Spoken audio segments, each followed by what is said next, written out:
Marie, Marie, la jeune fille qui travaillait dans la chambre tressaillit et se retourna vivement.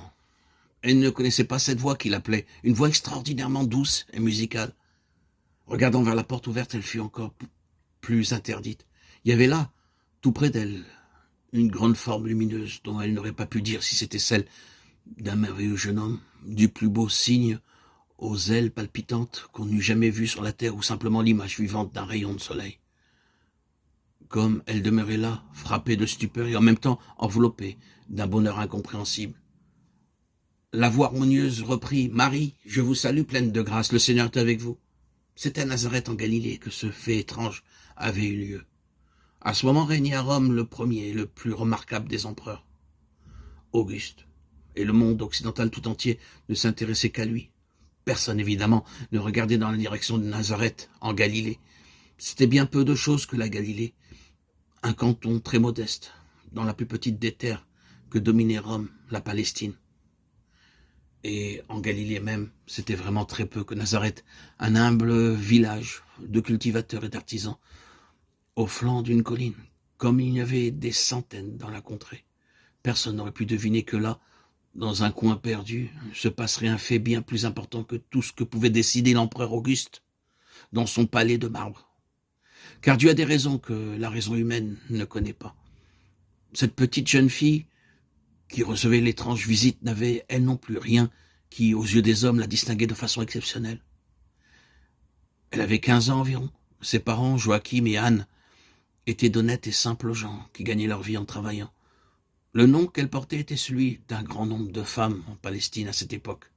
Là encore, Dieu ménageait au monde une surprise, car personne n'aurait évidemment pensé que cette enfant de Nazareth deviendrait la femme la plus célèbre de tous les temps, et que 2000 ans plus tard, des millions d'êtres prononceraient chaque jour son nom. Seul le Maître Tout-Puissant, qui lit dans le secret des cœurs, savait quelle merveille de pureté, de douceur, de foi et de piété était Marie, la petite fille de Nazareth. De sa vie, elle n'avait jamais commis le mal. Son âme, dès sa naissance, était blanche de tout péché. Et c'était pourquoi Dieu lui avait envoyé le mystérieux messager, l'homme au oiseau au visage de lumière, un ange, un des êtres invisibles qui vivent avec lui dans l'éternité. La voix céleste continua.